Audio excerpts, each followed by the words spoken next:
Et bonjour, un nouveau sujet pour aujourd'hui. On s'attaque au sujet qui est tombé le jour 1 dans les centres d'Asie. Toujours 3h30 pour l'épreuve, 13 pages d'énoncés. Et quand on tourne apparemment, ne jamais mélanger d'eau de javel et d'acide. Apparemment le sujet est orienté sur de la chimie en majorité pour le gros exercice. Et on attaque le sujet immédiatement. Donc plein de textes, je lis pas comme d'habitude. Et première question, on me demande de représenter le diagramme de prédominance du couple HClO ClO-. Alors, comme d'habitude, un diagramme de prédominance, c'est toujours la même chose. Vous prenez un crayon, vous faites un grand axe horizontal. Tac. Cet axe, son unité, c'est le pH. Et un diagramme de prédominance, c'est une frise sur laquelle je vais mettre une frontière où d'un côté va prédominer l'acide, ça veut dire qu'il va y avoir beaucoup plus de concentration d'acide que de base conjuguée d'un même couple, et au-delà de ce point, ce sera l'inverse.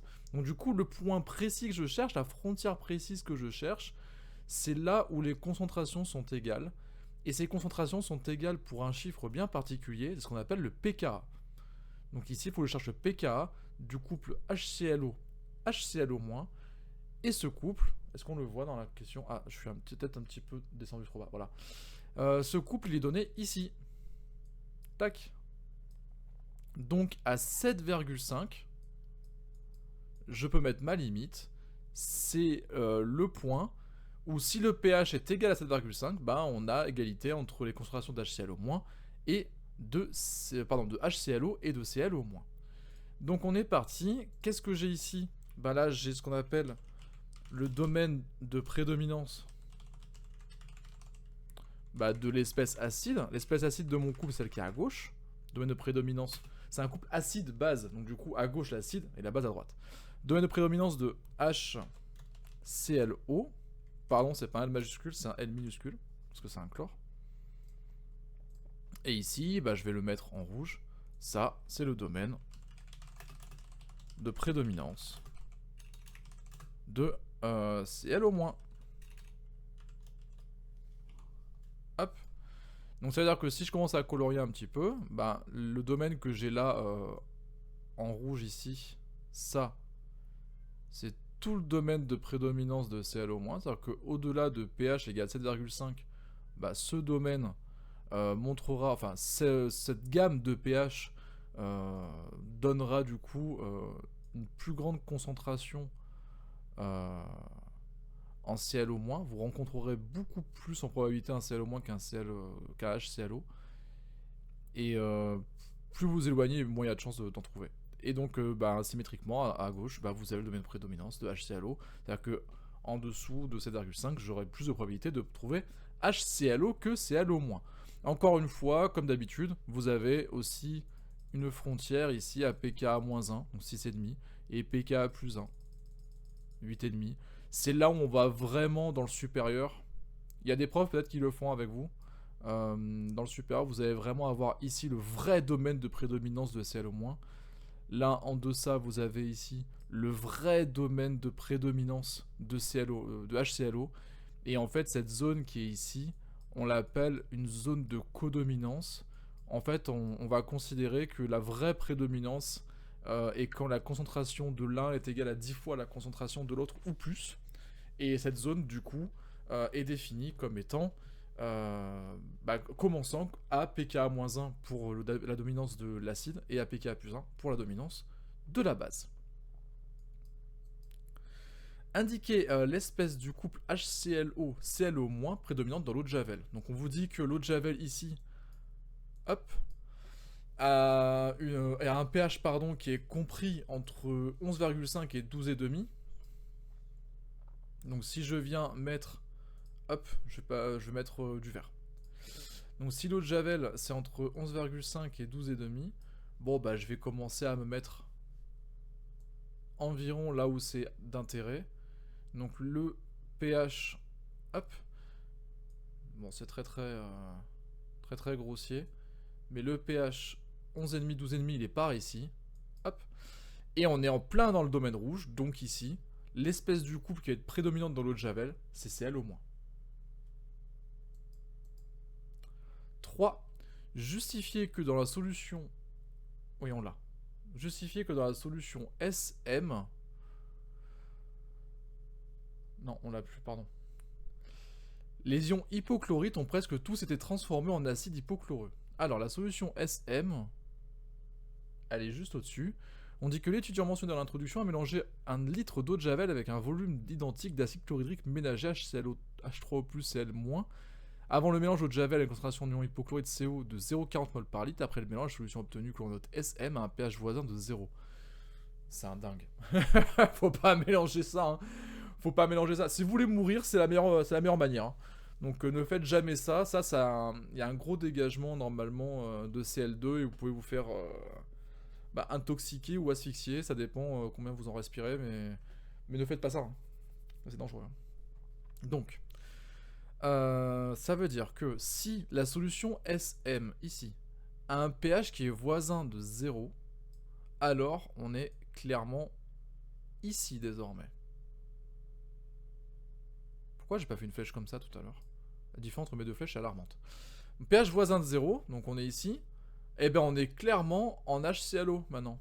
C'est-à-dire que tous les ions ClO- qui s'appellent, remontons un petit peu, c'est donné le nom. Voilà. Les ClO-, c'est ce qu'on appelle ici les ions hypochlorites.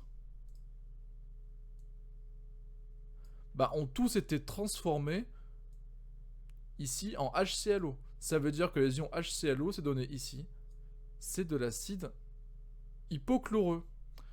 Donc est-ce que question 3, on a bien les ions hypochlorites, ClO-, qui ont presque tous été transformés en acide hypochloreux? Bah oui. Il va falloir dire que ici le pH est passé de 11,5 à 0. Donc on a quitté la zone de prédominance de ClO- pour regagner celle de HClO. Donc il est normal que toutes les espèces ClO- aient été transformées en HClO. Et d'ailleurs on peut même donner la transformation si vous vous sentez de le faire. Il faudrait normalement le faire. C'est pas exigible apparemment selon la correction. En fait ici il aurait fallu dire que ClO-, hop, on a rajouté H3O+, Cl-, donc plus H3O+, ça a donné HClO plus H2O. Bon, bien sûr, je le fais pas parce que je suis à la souris, mais HClO- c'est aqueux, H3O+, c'est aqueux, HClO c'est aqueux, et H2O c'est liquide. Voilà.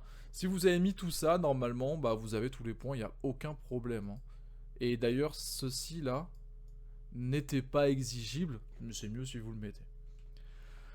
En plus de ses propriétés acido-basiques, l'acide hypochloreux HClO et l'ion chlorure Cl- forment également des couples oxydoréducteurs avec le dichlore Cl2. L'acide hypochloreux est l'oxydant du couple HClO-Cl2 et l'ion chlorure est le réducteur du couple Cl2-Cl-. Ces propriétés oxydoréduction sont responsables de la formation du dichlore en milieu acide. Voilà, c'est ce que vous dégagez quand vous mélangez de l'eau de javel avec de l'acide chlorhydrique. Question 4. Écrire les demi-équations redox des couples Cl2-Cl- et HClO-Cl2 en milieu acide. Alors milieu acide, ça veut dire qu'on a le droit d'utiliser les H+. Donc on va pas s'embêter à faire avec des H au moins, quoi. Donc il n'y aura pas un traitement supplémentaire à faire, c'est en gros équilibré de manière classique comme vous l'avez toujours fait. On va venir du coup faire ça, on va commencer par Cl2, Cl-, c'est la plus simple. Alors Cl2, Cl-, Cl2, tac, alors aqueux donne Cl- aqueux. Ça, faut bien respecter l'état physique, hein. Je vais pas les mettre pendant tout le sujet, je pense, ça va faire beaucoup trop long pour la vidéo, mais normalement vous devez les mettre. Alors, Cl2 égale Cl- aqueux. Je suis bien dans le champ? Ouais, ok, on voit. Donc ici, vous avez à équilibrer les hétéroatomes en premier, donc c'est-à-dire les atomes qui sont pas O, pas H. Donc ici, je dois équilibrer les Cl. Je mets un 2 pour avoir 2 chlores à droite autant qu'à gauche. J'ai 2 charges électriques négatives à droite, donc je rajoute 2 charges électriques négatives à gauche par le biais des électrons. Voilà, Cl2 plus 2E- donne 2Cl-, ça c'est facile, c'est la réaction globale, la demi-équation globale que vous avez toujours vue pour Cl2, Cl-. Deuxième couple, on a HClO. Donc là, je vais pas mettre les états physiques parce que la demi-équation est un peu longue et je pense que j'aurai pas la place. Donne Cl2. Alors déjà, j'ai 2 Cl à droite, donc je mets 2 Cl à gauche. Ça c'est fait. Il me manque du coup des oxygènes à droite. Je mets plus H2O à droite. Est-ce que je suis équilibré? Bah écoutez, ici, j'ai 2 chlores à gauche, 2 chlores à droite. J'ai 2 oxygènes à gauche. J'ai un seul oxygène à droite. Ah. Bah du coup, on va corriger ça.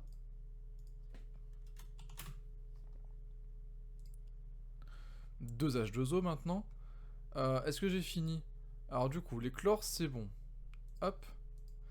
Les O, c'est bon. J'ai bien 2 et là, j'ai bien 2. Par contre, ici, j'ai 2 H et là, j'ai 4 H. Donc il va falloir que je rajoute des H+. Donc ici, plus... il me manque combien? J'en ai 4 à droite, j'en ai 2 à gauche. Donc il me faut plus 2 H+. Et donc vu que j'ai charge positive, maintenant il faut que je rajoute aussi plus 2 électrons. Et maintenant mon équation est complète. Je vérifie, j'ai bien 2H, 2Cl, 2O, 4H. Donc là j'ai bien 4H, 2O, 2Cl. Et je suis note de côté, tout va bien. J'ai enfin fini cette question. Question 5, en déduire que l'équation globale de réaction des ions chlorure avec l'acide hypochloreux est, et là vous l'avez. Donc ici je vais pas faire la somme en tant que telle, je vais vous laisser faire travailler un petit peu vos méninges. Et moi je vais juste vous donner la méthode pour le faire très rapidement. Donc déjà, on me dit que je fais réagir, je vais travailler en jaune cette fois-ci, je fais réagir des ions chlorure, donc je fais réagir ça, ok, avec de l'acide hypochloreux. Et l'acide hypochloreux, c'est lui. Donc je vais faire réagir ce côté-là, du égal, et ce côté-ci, ok. Donc je vais réécrire mon côté ici, de sorte à ce que j'ai les deux à gauche. Donc déjà, ça s'en va. Ah, pardon, ça n'a pas voulu. Voilà. Et ça, c'est égal, du coup, au reste. Il n'y a pas de sens pour une demi-équation. D'habitude, on met de l'oxydant vers le réducteur. Mais là, je le place de telle sorte, en fait, à ce que je puisse avoir, du coup, à faire la somme facilement. Ok. Voilà, j'ai mis au niveau des égales pareil. Donc mes deux côtés de réactifs sont là. Tout va bien. Est-ce que mes particules échangées ont le même nombre? Ben, je regarde. J'ai 2 électrons. Je suis dans le champ, oui. J'ai bien 2 électrons et j'ai 2 électrons. Donc maintenant, j'ai plus qu'à faire la somme. Hop.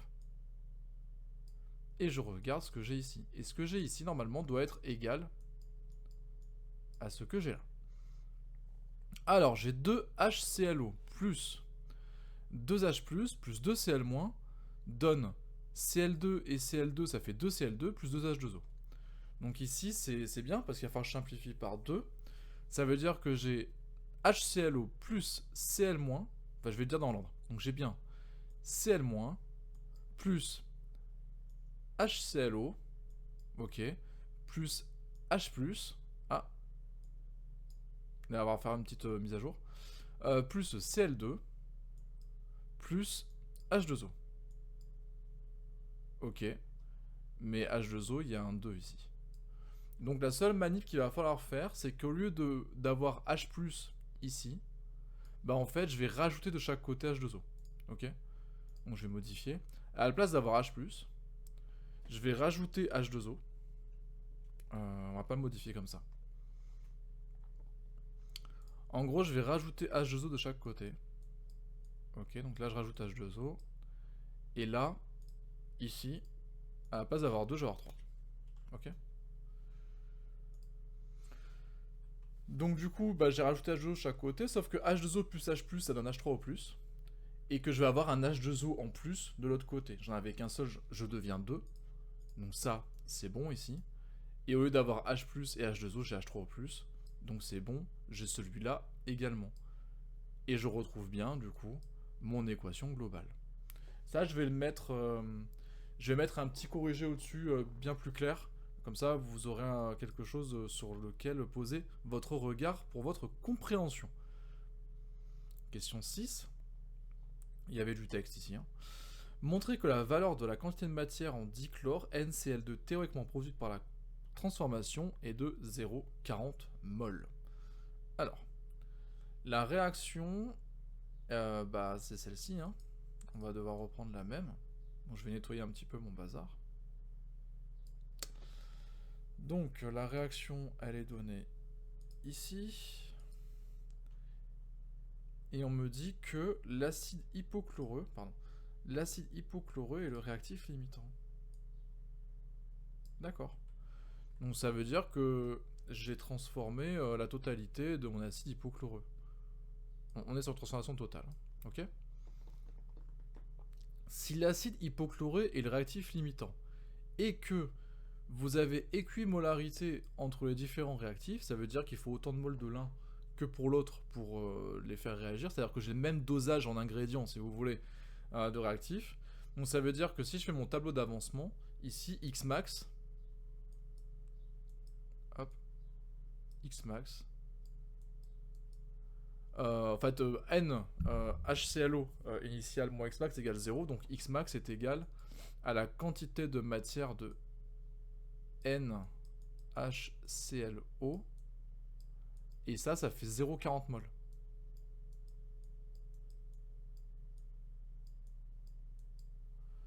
Bah, ok. Le problème, c'est que la quantité de matière de Cl2 que j'ai à la fin, bah, c'est exactement Xmax. Donc, ma quantité de matière de NCl2, bah, c'est effectivement 0,40 mol. Voilà combien il fallait faire. Question 7. En utilisant le volume molaire du dichlore gazeux, on déduit la valeur du volume VCl2 occupé par le gaz dichlore théoriquement produit par la transformation. Alors, le volume molaire, normalement, ça vous l'avez vu. Je vais réécrire en bleu, ça m'énerve un peu d'écrire en vert là. Le volume molaire, il faut savoir que la quantité de matière d'un gaz, et ici, du coup, on est sur Cl2, la quantité de matière de Cl2, bah, c'est égal au volume de ce gaz divisé par son volume molaire. Ok. Le truc, c'est qu'on a dit que NCl2, c'était égal à Xmax. Donc en fait, tout ça, c'est égal à 0,40. Je réécris autrement. Le volume de Cl2, que j'ai appelé V ici, mais que j'aurais dû appeler normalement VCl2, pour être cohérent avec la notation de l'énoncé. Vous devez toujours noter comme sur l'énoncé. Hein. Ça, c'est super important. Hop.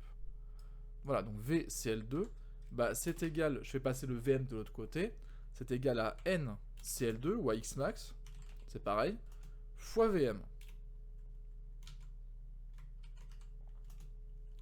Vm, on vous le donne juste en dessous, c'est 24 litres par mol. En déduire la valeur, donc il faut le calculer. Donc Xmax, bah, c'est 0,40, fois le volume molaire, 24 litres par mol. Et ça vous donne du coup 9,6 litres de dichlore gazeux. Même en extérieur, une quantité de gaz aurait pu avoir des conséquences dramatiques. Bah oui. Oui. Partie B. Je lis pas tout ça. Question 8. Montrer que, d'après l'étiquette, la concentration en quantité de matière Ca en ion oxonium dans la solution commerciale devrait être environ 7 mol par litre. Oh, c'est violent ça, 7 mol par litre. Je vais remonter un petit peu pour l'énoncer. Alors, l'étiquette, qu'est-ce qu'elle dit? Masse molaire du chlorure d'hydrogène, 36,5 mol par litre. Titre massique, W égale 23%. Volume, masse volumique de la solution commerciale, 1120 grammes par litre. Ok. Bon, bah on est parti pour un très gros calcul. Hein. Alors, faut savoir, je vais vous mettre la correction en même temps. Hein. Faut savoir déjà que la concentration qu'on cherche en mol par litre, on va l'appeler Ca, c'est égal à la quantité de matière divisée par le volume. Ok, donc c'est égal à la quantité de matière de H3O+, divisé par le volume de ma solution. Or, la quantité de matière, N, c'est égal à la masse de HCl que je vais avoir, divisé par la masse molaire de HCl qui est donnée ici. Donc si je résume, pour ceux qui ont un petit peu de mal à suivre, c'est que Ca, c'était égal à N sur V en gros, bah c'est égal maintenant à la masse de HCl divisé par la masse molaire de HCl fois le volume de ma solution. Ça, c'est une première formule. Il faut savoir que... Donc j'ai utilisé ça. Vous allez voir que tout sert une fois. Il faut savoir aussi que la masse volumique de ma solution commerciale, c'est égal à la masse de ma solution divisée par le volume de ma solution. Et le volume de ma solution, c'est exactement le même V que j'avais au-dessus pour Ca est égal à MHCl sur grand M HCl fois V. Donc, ρ, qui est ici, là, 1120 grammes par litre, 1120,0 grammes par litre, bah, c'est égal à la masse de la solution divisée par V. Donc, ma masse de solution, c'est ρ fois V. Ok. Le truc, c'est que ma solution, on me dit que c'est une solution à 23%, d'accord. Donc ça veut dire que la masse de ma solution, ici, c'est 1120 fois... J'ai combien de litres? On va dire que j'ai 1 litre, parce que je dois trouver en mol par litre. Bon, je veux dire que j'ai 1 litre. Donc ma masse de la solution, si mon volume fait 1 litre, ben ça veut dire que ça fait 1120 grammes. 1120,0 grammes. Ça, c'est ma solution. Mon titre massique, W, qu'est-ce que c'est? Bah, c'est la masse de HCl divisée par la masse de la solution. Ok.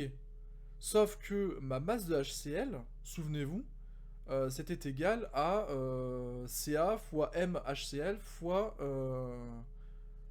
V. Donc ça commence à devenir un petit peu compliqué. Je reviens. Le titre massique que j'ai ici, ok, W, on dit qu'il est de 23%. Donc ça veut dire que je peux écrire que W, en fait, est égal à MHCl sur M solution. Donc MHCl, la masse de HCl, bah, c'est égal à W fois la masse de la solution. Ça, j'ai rien inventé. Par contre, la masse de la solution, je l'ai dit juste avant, c'est ρ fois V. Donc du coup, W fois masse de la solution, bah, c'est égal à W fois ρ fois V. C'est-à-dire que je peux trouver maintenant la masse de HCl. La masse de HCl, c'est quoi? Bah, c'est 23% fois 1120 grammes que j'avais calculé juste avant. Donc ça me fait... calculatrice.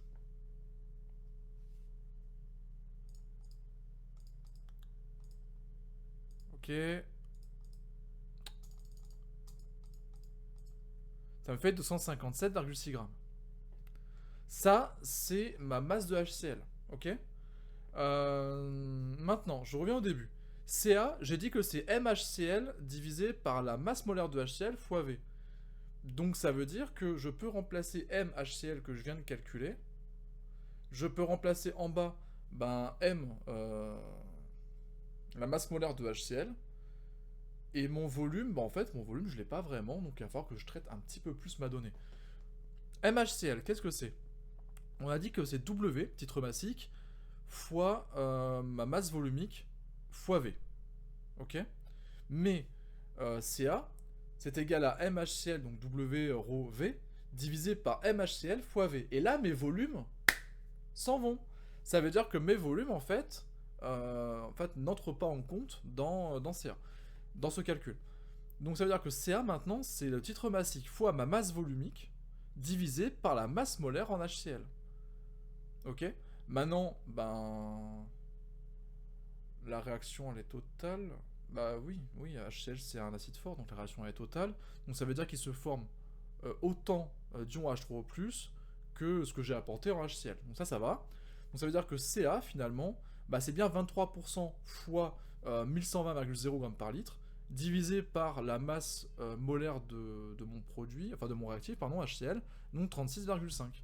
Et ça, si je le fais à la calculatrice, ça me fait environ 7. Environ 7. Exactement, je vais le faire à la calculatrice vite fait. 3% fois 1120, bon, 0,0 je m'en fous à la calculatrice, divisé par 36,5. Et ça me fait 7,1 mol par litre, donc on est bien sur environ 7 mol par litre, comme annoncé. Les questions avec le titre massique en général, c'est beaucoup de traitements de formules.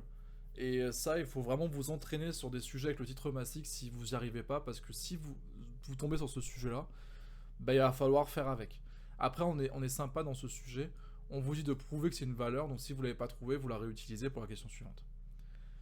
Question 9, on vous demande d'écrire l'équation support du titrage entre l'ion oxonium et l'ion hydroxyde.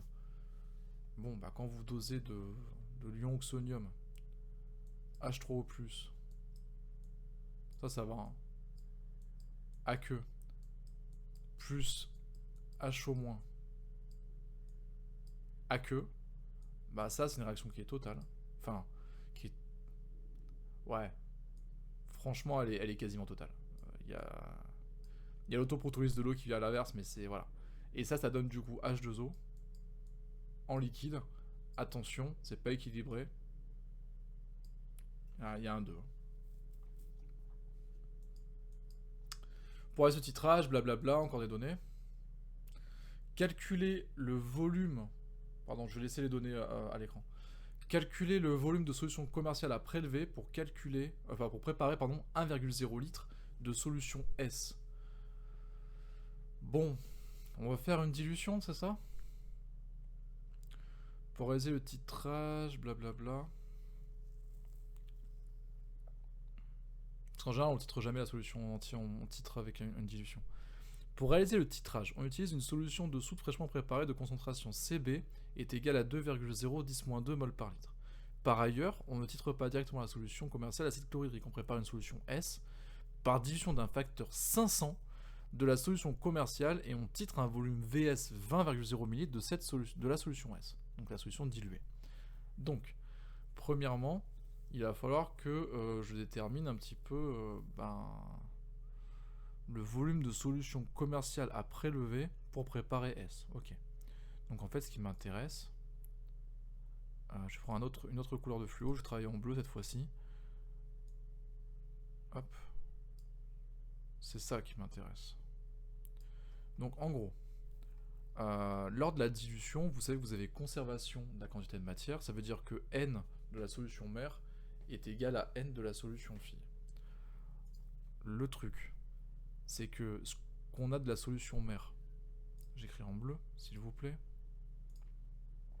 Ce qu'on a de la solution mère, c'est une concentration Ca qu'on a calculé juste avant, fois le volume prélevé.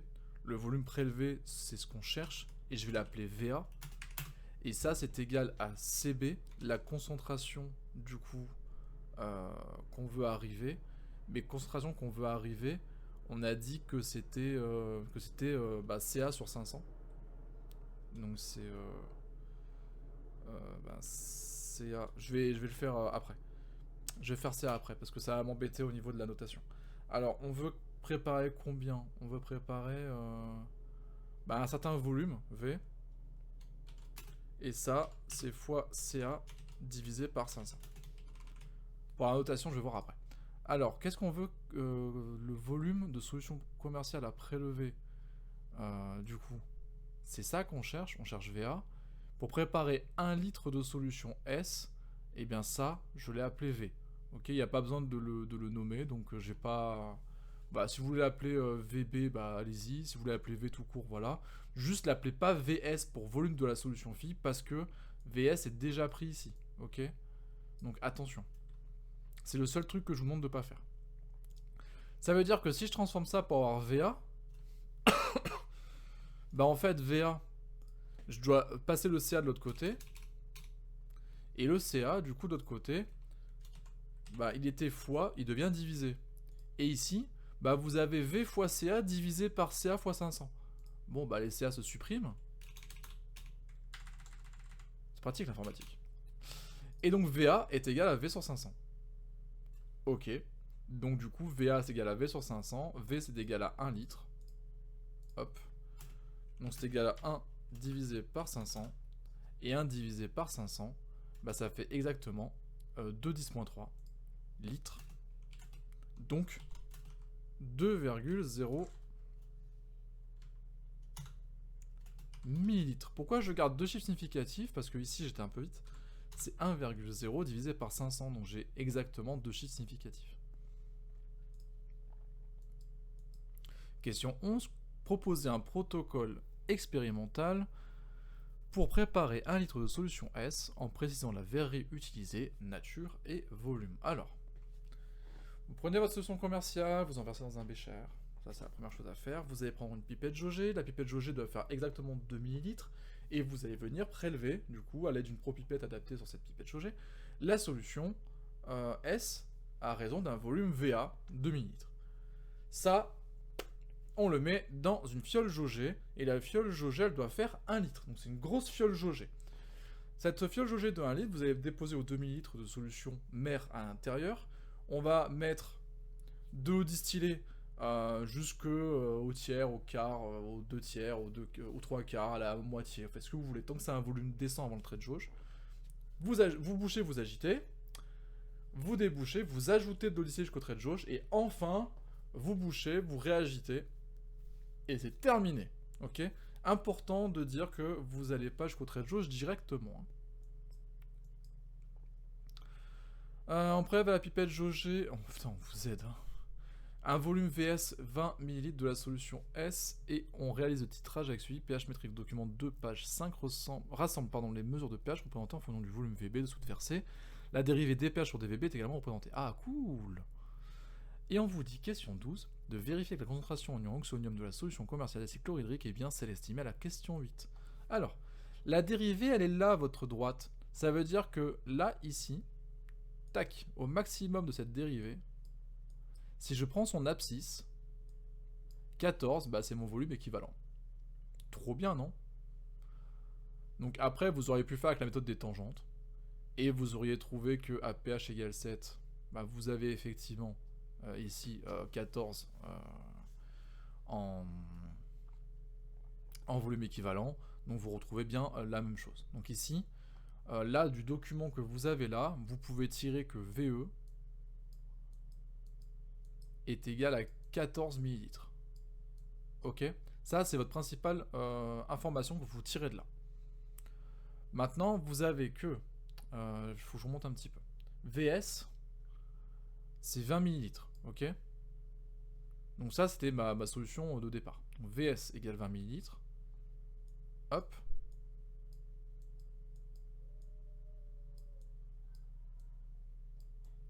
Et la concentration CS, que j'ai calculé juste avant. Non, je l'ai pas calculé. CS, voilà, on est dans le champ. Ça, c'est égal à CA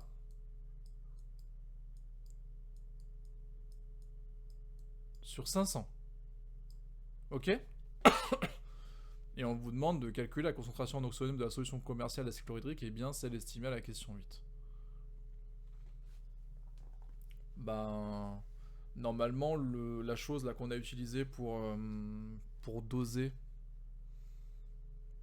CB, on l'a, c'est 2,0 10.2. Donc CB, ben c'est celui-là. CB, c'est 5,0 fois 10-2. Ça, c'est en mol par litre. Et en gros, on vous demande de retrouver CA. Voilà. Eh bien, spoiler, vous avez CS fois VS est égal à CB fois VE. Ok. Ça, normalement, c'est bon. Sauf que CS, c'est CA sur 500. Donc, vous avez en fait CA sur 500 fois 20 ml est égal à 5,0 10.2 fois 14 ml. Et il n'y a plus qu'à traiter votre calcul. Voilà. Je vais le faire un tout petit peu en dessous. Ok, je vais le faire ici. Donc, c'est-à-dire que CA... Ok. Je vais le faire en 2 étapes, comme ça sera clair pour tout le monde. CA sur 500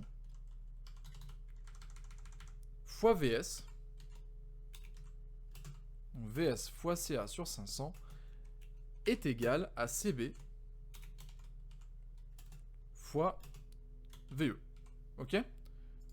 Ça, c'est ma première étape. Je passe le VS de l'autre côté. Donc ça veut dire que maintenant, CA fois 500, enfin CA divisé par 500 est égal à CB fois VE divisé par VS. Ok? Donc ça veut dire que CA, qui était divisé par 500, bah c'est égal à 500 fois CB fois VE divisé par VS. Et maintenant, il me reste plus qu'à appliquer numériquement. Donc ça me fait 500 fois CB, c'est 5,0 10-2. 10 exposant moins 2. Fois VE, 14 ml, que j'ai pas à convertir, divisé par VS, qui est égal à 20 ml. Il y a marqué 20,0, donc je réutilise 20,0. Je suis rigoureux. Ça me fait que CA est égal à 7,0 pile poil mol par litre. J'ai effectivement bien retrouvé la même valeur pour CA que ce que j'avais à la question 8. Tout va bien. Partie C, du texte, du texte, du texte. Et une question. Définir le temps de demi-réaction. On commence par ça. Le temps de demi-réaction, c'est la durée nécessaire pour que l'avancement soit égal à la moitié de sa valeur finale. Ok? Ça veut dire que, en gros, vu que... On a quoi comme réaction? On a Cl au moins, plus 2 H2O, plus Cl moins... Ah bah en fait, on a une réaction qui est totale ici. Vous voyez, avec une seule flèche. Donc du coup, c'est quand x est égal à x max sur 2. Tout simplement. Alors le temps de demi-réaction, c'est aussi le temps pour lequel la concentration est égale à la moitié de la concentration en réactif initial. Et c'est aussi le temps au bout duquel vous allez consommer la moitié de la quantité de réactif initial. Voilà. Tout ça, c'est pareil. Vous avez le droit de le dire. Donc, le temps de demi-réaction, ça correspond pas par contre à la moitié du temps qui est nécessaire. Attention, ça par contre c'est un faux ami, hein. C'est toujours la moitié d'une quantité. Et ça peut être dit en mol ou ça peut être dit en mol par litre, ça marche aussi. Donc le temps de demi-réaction, c'est ça. Ça, c'est la première croix. Deuxième croix, expliquer comment le mesurer dans le cas particulier de la courbe 30 degrés du document 3, page 6. Donc dans la courbe qui est ici. On commence avec un C qui est égal à 0,4. Bah on va se placer à 0,2. Et puis c'est tout. Donc pour lire T1,5, le temps de demi-réaction, bah je viens ici percuter la courbe d'intérêt. La courbe d'intérêt c'est celle-ci, ok, celle du milieu, 30 degrés, c'est ce qu'on vous a demandé. Et je viens... Alors c'est un peu plus que ce que je fais. Et on vient regarder ici la valeur. Et là, je suis environ à 105. Ok. Environ. C'est vraiment...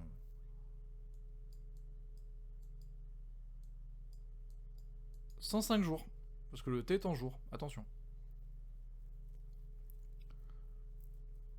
Donc ici, pour l'expliquer, parce que là, je l'ai fait, en visu. Donc voilà. Il va falloir du coup aller chercher le point d'ordonnée C initial sur 2. Donc c'est 0 sur 2. C'est 0... c'est le C que vous avez à t égale 0.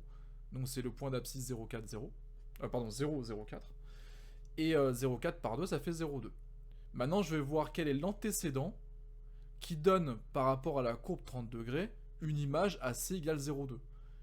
Et donc, je vais venir chercher l'abscisse de ce point. L'abscisse de ce point, c'est 105. Et vu que c'est en jours, je trouve que T1,5 est égal à 105 jours. Tout simplement. Voilà comment on expliquait. Il faut être clair quand on explique. Question 14. Ah, j'espère que mon explication était dans le champ. J'espère. A few moments later. Bon, après vérification, il vous manquait le haut de la courbe. Mais c'est pas grave, hein. Le 0,4 est là. Voilà, je recommence vite fait. Le 0,4 est là, vous divisez par 2, vous avez 0,2. Et après, le reste, vous l'aviez... Voilà. Les joies de l'informatique, on peut couper, regarder et vite se corriger. Alors, question 14. En utilisant le temps de demi-réaction, caractériser l'influence de la température sur la cinétique de la transformation étudiée en exploitant le document 3. Alors, ici, ce qu'on veut... Donc là, je l'ai fait en bleu ciel. Là, je vais le faire en rouge pour la courbe à 20 degrés.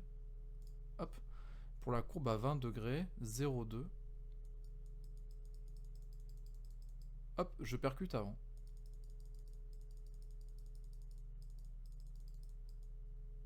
Et j'ai un temps de demi-réaction qui est plus petit que 105.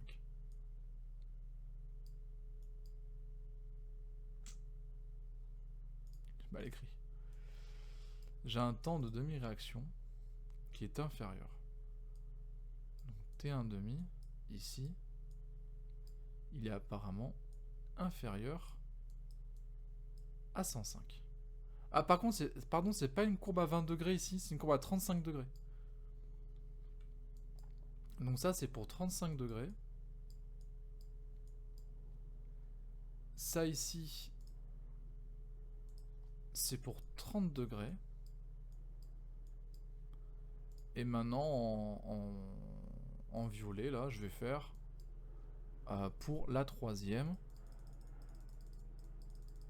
Et la troisième, on arrive à un truc qui est bien plus... Voilà, on arrive presque à 175 jours. Hein. Pour 20 degrés. Donc ça veut dire ici que, comme vous l'avez toujours appris, la température c'est un facteur cinétique et on vous demande de retrouver. Plus on augmente la température, ok, plus on augmente la température, et plus mon temps diminue. Donc ça veut dire que ma réaction se fait plus vite. Donc ça veut dire qu'ici, question 14, on va vous demander de trouver ces 3 T. Vous dites que le T 1,5 en fait baisse quand la température en degrés Celsius augmente. Ok. Tac. Donc, la température est un facteur cinétique. Et même, on peut dire que la température, avec l'augmentation de température, on diminue le temps. Donc la température, en fait, va diminuer le temps de réaction. Ça va accélérer votre vitesse de réaction.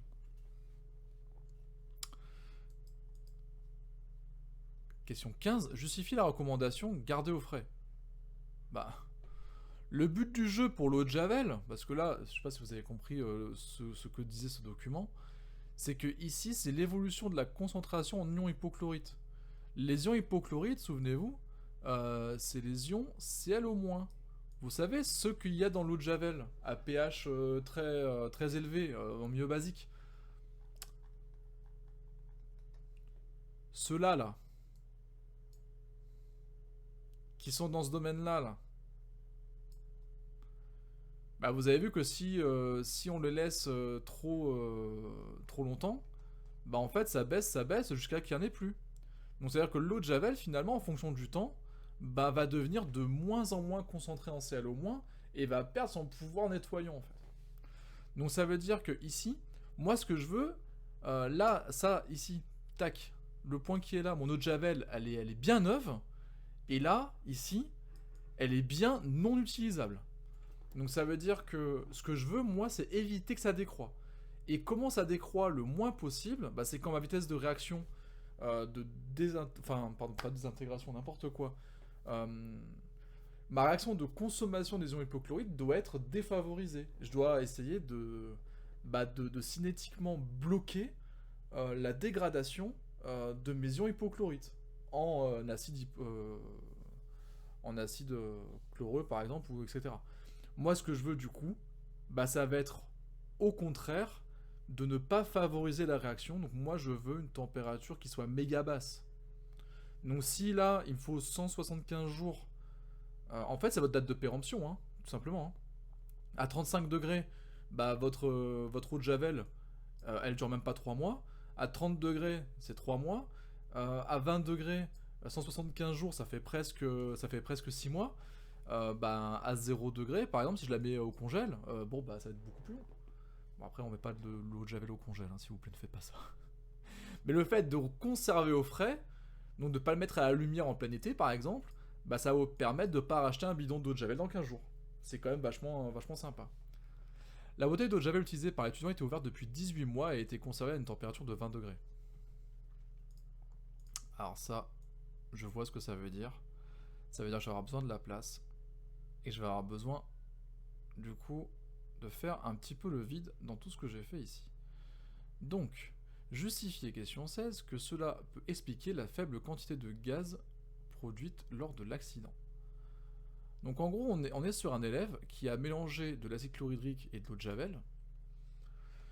Et heureusement pour lui, l'eau de Javel, elle n'a pas été conservée trop au frais, elle a été conservée à une température de 20 degrés, donc c'est-à-dire à température ambiante, et elle a été ouverte depuis 18 mois, donc il a méga de la chance. 18 mois, du coup, ça correspond à combien d'années? Ça correspond à 3 ans. Ok. Et 3 ans, ça correspond à 3 fois 365,25. Calculatrice. Je l'ai fermé comme un débile là. Donc 3 mois, 18 mois, c'est 3 ans. Mais j'ai de la merde. 18 mois, c'est 1 an et demi. Mon dieu. Alors, 1 an et demi fois fois 365,25. Ok. Et ça, je le multiplie. Ça fait 547 jours en gros. 547 jours, donc on va dire que ça fait environ 550. Et 550, je suis du coup pile poil ici. Ok. Donc je vais voir sur la courbe, ça correspond à cette donnée là. Et si je zoome un petit peu, parce que j'aimerais bien être précis. Voilà, on va zoomer. Je suis désolé, hein, vous allez devoir attendre un tout petit peu, donc je règle. Voilà, hop. Si on zoome un tout petit peu, vous voyez que ma courbe ici, elle est percutée à cet endroit-là. Et donc on est sur une abscisse qui est environ là. Et ça c'est quoi? C'est 0,1, 0,2, 0,3, 0,4, 0,5. Ok, donc ça c'est 0,04.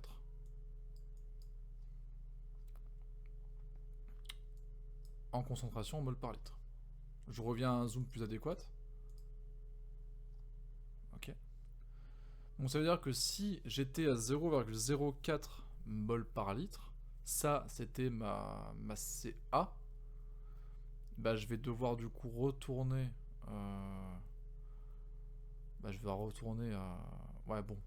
En fait 0,4 c'est ma concentration quand c'est 9. Et 0,04 c'est ce qu'il y avait ici. Donc en fait on est quand même sur quelque chose... sur quelque chose de beaucoup moins concentré. On est sur quelque chose de 10 fois moins concentré ici. Hein. Ok. Ça a été divisé par 10. Donc c'est pour ça qu'il y a eu peu de gaz qui a été produit finalement. C'est parce que ma concentration initiale elle est déjà 10 fois moindre. Donc il s'est esquivé en fait 90% de l'accident. Il aurait pu esquiver 100% de l'accident en ne mélangeant pas comme un débile aussi les produits. Hein. Allez, c'est tout pour cet exo 1. On se retrouve pour l'exo 2. Allez, exo 2, du coup on est sur une observation distante. Apparemment vu le schéma on part sur de l'optique. Peut-être lunettes astronomiques.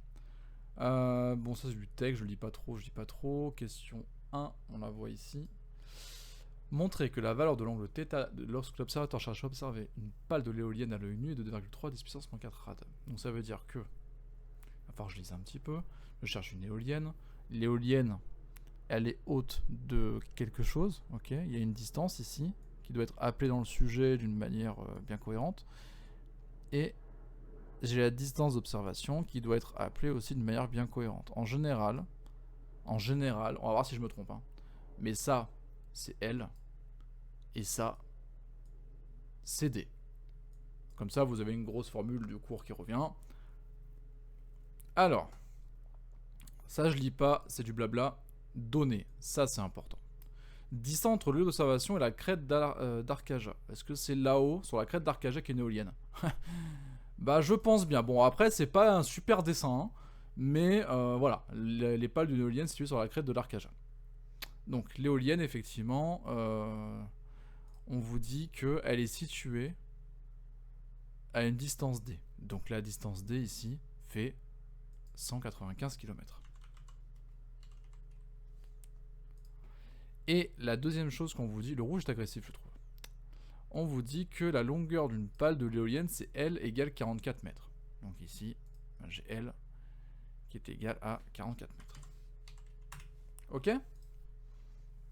Bah, je peux appliquer la tangente, vu qu'apparemment ici, j'ai un angle droit. Donc ça veut dire quoi? Ça veut dire que tangente θ, en gros, c'est côté opposé sur le côté adjacent. Le côté adjacent c'est D, le côté opposé c'est L, donc tangente θ c'est L sur D. Ok? Donc, tangente θ est égale à L sur D.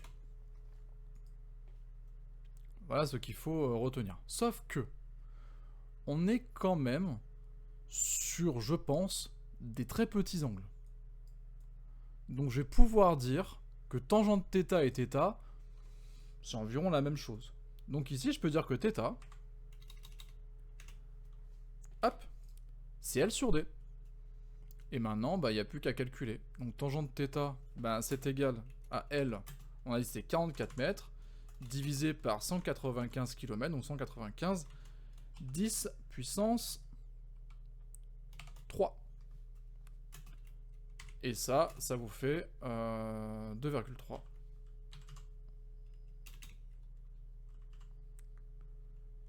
Fois 10 puissance moins 4. Et ça, bien entendu, c'est en radians. Je vous rappelle que l'approximation des petits angles ne peut se faire qu'en radians. Si vous le faites en degrés, vous aurez de lourds problèmes dans votre sujet. Question 1, c'est fait. Indiquez si l'observateur parvient à discerner la pale de l'éolienne à l'œil nu. Eh bien en fait, votre observateur va pouvoir distinguer deux points qu'il voit au loin si il arrive à les séparer, s'il arrive à les distinguer l'un de l'autre. Et l'angle le plus petit de séparation, c'est 3,0 10 puissance moins 4. C'est-à-dire qu'en deçà de cette valeur-là, on n'arrivera pas à distinguer deux points et on va les confondre en un seul. Ici, on voit bien que l'angle θ est inférieur à epsilon. Donc on dit que θ, j'ai la place, oui. On dit que θ est inférieur à epsilon. Donc ici, la pale de l'éolienne en fait, sera perçue comme un point unique. Voilà, il n'y a pas mieux à dire. Ici, on ne pourra pas discerner la pale de l'éolienne à l'œil nu. Et du coup, forcément, on va grandir notre objet. Blablabla, blablabla, blablabla, beaucoup d'informations. Schéma de l'annexe à rendre avec la copie. Vous savez ce que j'en pense. Arrêtez de partir avec, s'il vous plaît, vous perdez des points. C'est pas cool. C'est vraiment pas cool. Ok ? Sur le schéma de l'annexe à rendre avec la copie, associez aux lentilles les termes de l'objectif et l'oculaire. Descends l'annexe. Très long sujet. Hein. Ah ! Coucou. Je suis un peu en galère là. Alors, on va essayer de le présenter dans le bon sens. Voilà, ok. Alors, il faut que je dézoome, sinon on voit pas. Ok. On a l'air d'être bon. Yes. Et yes. Ok. Donc, votre schéma, les rayons lumineux, ils arrivent d'ici. Ok. Les rayons lumineux, ils arrivent d'ici. La première lentille qu'il traverse, en fait, ce rayon lumineux, on l'appelle toujours l'objectif parce que c'est là, en fait, votre lunette astronomique, vous avez du coup deux lentilles et vous pointez la première lentille vers l'objectif, vers ce que vous voulez étudier. Et c'est pour ça qu'on l'a appelée comme ça, cette lentille. Donc cette lentille 1 qui est ici, c'est elle l'objectif.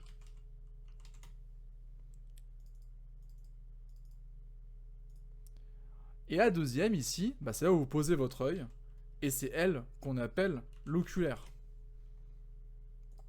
Voilà, tout simplement. Faut que je revienne à une... Ok.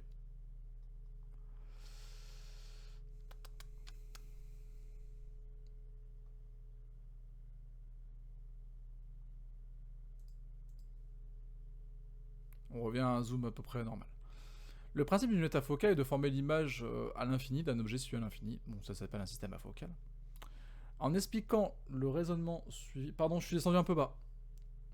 En expliquant le raisonnement suivi, indiquez comment doit être positionné le foyer objet de l'oculaire par rapport au foyer image de l'objectif pour former une lunette afocale. Alors, en gros, pour qu'on ait un objet à l'infini, il faut qu'on place le foyer focal objet de mon oculaire sur le même point que mon foyer image de mon objectif. Ok ? Ça, c'est super important. Il faut absolument que les deux soient confondus. Ça va faire quoi ?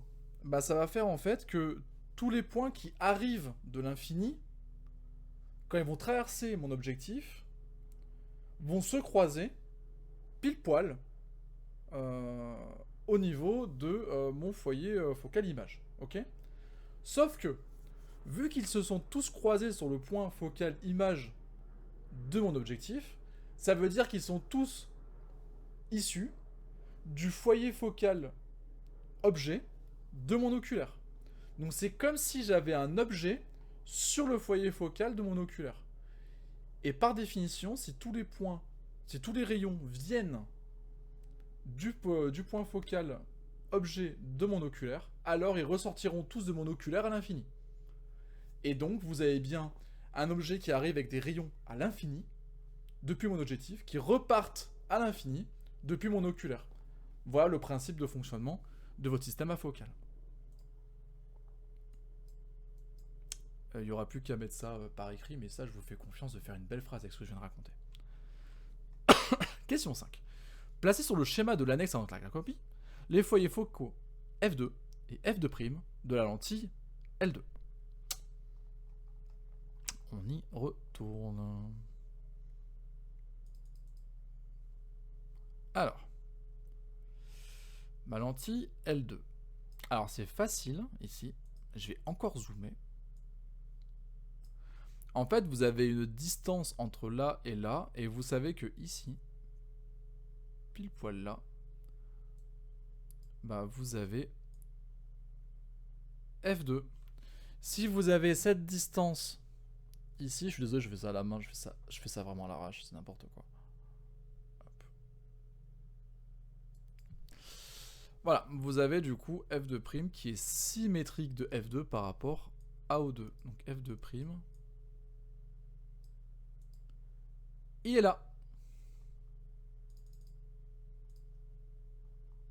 Et je remonte, bien entendu, à mon sujet. Question 5. Ah, vous l'avez pas encore dans le champ. Tac. C'est fait. En déduire l'expression de la distance D, O1, O2, devant séparer les lentilles L1 et L2 en fonction de F'1 et de F'2 pour que la lunette soit afocale. Alors, pour la question 6, O1, O2, si je reprends mon schéma, O1, O2, bah c'est la même distance que O1, F1' et que F2, O2, ok ? Je vais le mettre... Ouais, là on le voit pas. On le voit pas, c'est un peu nul, j'arrive. En fait, la distance que j'ai de là à là, ok, O1, O2, bah je peux dire que c'est égal à la distance que je trace en rouge. C'est pas droit, mais vous allez faire comme si. Hein. La distance en rouge que j'ai ici. Ok. Et ça, c'est O1 F1'. Et c'est ce que vous appelez aussi F1'. Ok. Plus la distance que je vais faire en vert, qui est ici. Tac, c'est pas droit. Vous m'excusez, j'ai une souris. Qui est F2 O2. Mais F2 O2, bah c'est F2'. Donc ça veut dire que la distance... J'écris en viola nouveau. Donc la distance O1, O2, bah, c'est égal à F1' plus F2'. Bon, vous dites que D, la distance D qu'on vous demande de calculer là, bah, c'est égal à O1, O2, sauf que O1, bah, c'est... Enfin, O1, O2, c'est O1 F1' plus F2 O2, et donc c'est égal à F1' plus F2'. Et là, normalement, vous avez tout prouvé.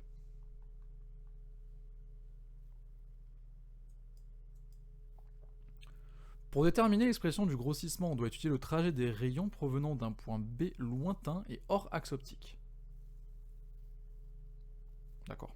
Sur le schéma de l'annexe, avec la copie, tracez la marche des deux rayons lumineux issus du point B lointain au travers de la lunette en faisant apparaître l'image intermédiaire A1-B1 qui se forme dans la lunette.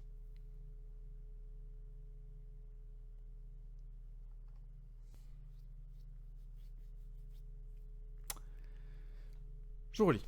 Tracez la marge des deux rayons lumineux issus du point B lointain au travers de la lunette en faisant apparaître l'image intermédiaire A1-B1 qui se forme dans la lunette. J'espère qu'ils ont commencé les rayons parce que là je vois pas du tout sinon. Yes. Ouf. Là sinon je voyais pas. Donc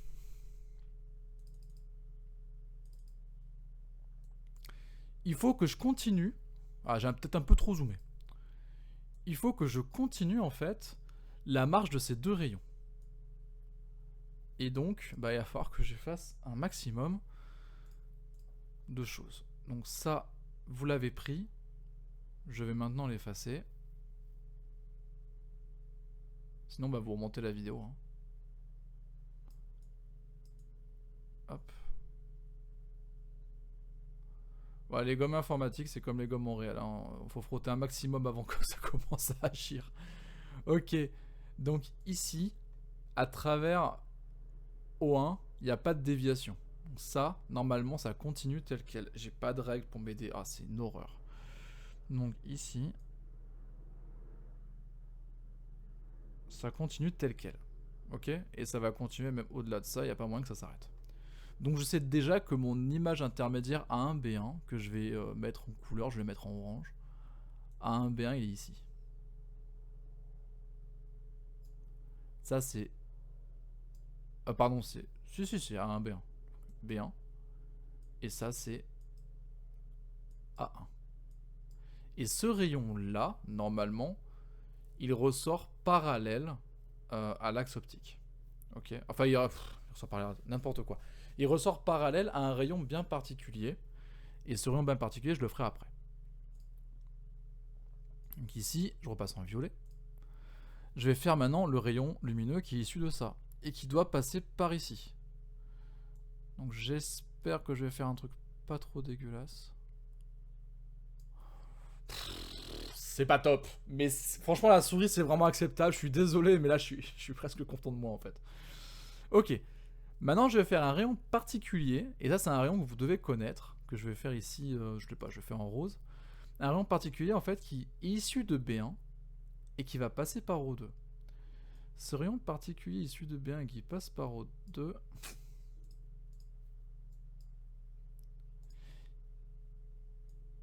Oh là là, mon dieu, quoi. J'étais bon jusque-là. Ce rayon particulier qui passe par B1, c'est encore pire en fait. Allez, encore un dernier essai et après j'abandonne. Il faut qu'il passe par B1, ici, et par O2. Allez, c'est cool, c'est validé. En fait, c'est le début qui vient de avoir un peu. Donc je dois faire des rayons en fait qui soient parallèles à ça. Ok, parce qu'ils sont tous issus de B1. Et bah, tous les rayons issus de B1 en fait, il y en a plein. Et ils doivent tous se ressortir de manière à être à l'infini. Donc du coup, ils doivent être parallèles entre eux. Ça veut dire que si je ressors mes rayons en violet ici, bah en fait ils sont perpendiculaires à une perpendiculaire de lui. Donc ils doivent ressortir normalement. Attendez, je me fais une perpendiculaire. Ils doivent ressortir. Non, ils doivent ressortir comme ça. Et comme ça. On va maintenant effacer les deux qui m'intéressent pas. Voilà. Ok.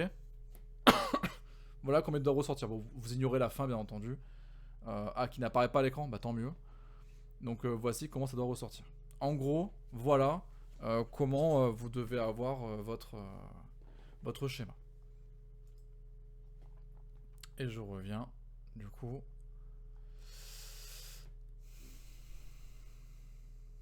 Question 7. C'est bon. Sur le schéma à rendre avec la copie, positionnez les angles θ et θ'O. On y retourne.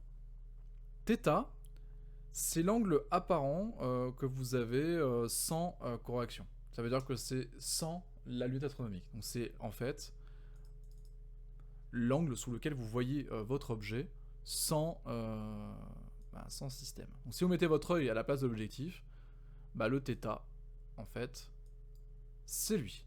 D'ailleurs, par le... Comment ça s'appelle? Allez, dis comme moi. Par la règle mathématique des angles alternes internes, bah vous avez égalité entre ces deux angles. Si on veut faire θ', c'est l'angle que vous avez une fois que la correction a agi. Donc c'est l'angle que vous avez ici. Ça, c'est θ'. Et par la même règle, c'est aussi l'angle que vous avez ici. Et vu qu'ils sont tous parallèles, bah c'est l'angle que vous avez aussi ici, et c'est l'angle que vous avez aussi ici. Ok ?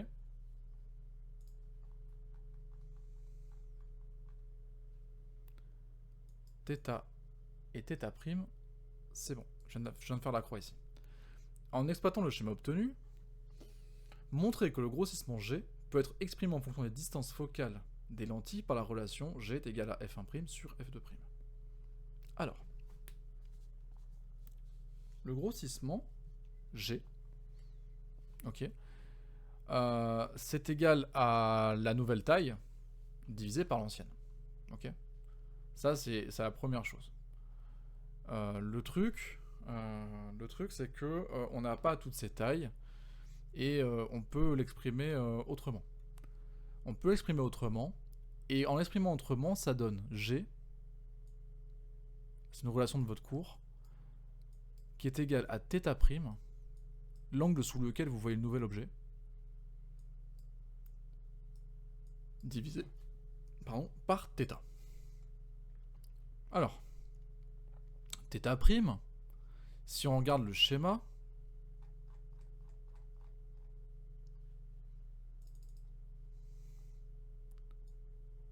intéresse à θ', je vais repasser avec une couleur des choses d'intérêt. θ',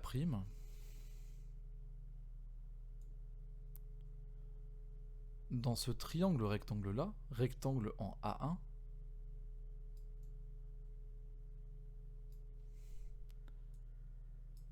θ', ah on le voit pas, ce que j'écris, voilà, θ', ici, il est lié à une relation de proportion, enfin de trigonométrie, avec cette longueur-là à un O2, et cette longueur-là, du coup, à un B1. À un B1, c'est quoi? Bah, c'est le côté opposé. À un O2, c'est quoi? Alors déjà, c'est f2'. Mais c'est quoi? C'est aussi le côté adjacent. Et donc, on peut dire que la tangente de θ', qui est un petit angle, donc du coup, c'est environ θ', est égale à côté opposé à un B1 sur côté adjacent f2'. Ok? On va faire la même chose maintenant pour l'angle θ.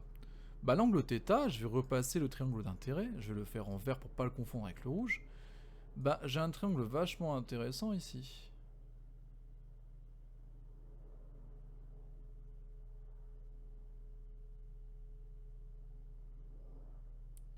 Il est vachement intéressant ce triangle. Il est rectangle aussi en A1. Et le θ ici, j'ai toujours marqué en vert. Ouais, j'ai de la place ici. θ, en termes de tangente, pardon, c'est pas prime. Bah vu que c'est un petit angle aussi, bah je peux dire que tangente θ est environ égal à θ. Pas prime, on a dit. et ben c'est égal par la même relation à côté opposé. Sur côté adjacent, le côté opposé c'est toujours A1B1. Divisé par le côté adjacent. Bah là c'est A1 O1 ou O1 A1. Et ça, c'est F1'. Donc j'ai θ qui est égal à 1B1 sur F1' et θ' qui est égal à 1B1 sur F2'. Bah j'ai plus qu'à reporter ça dans mon sujet.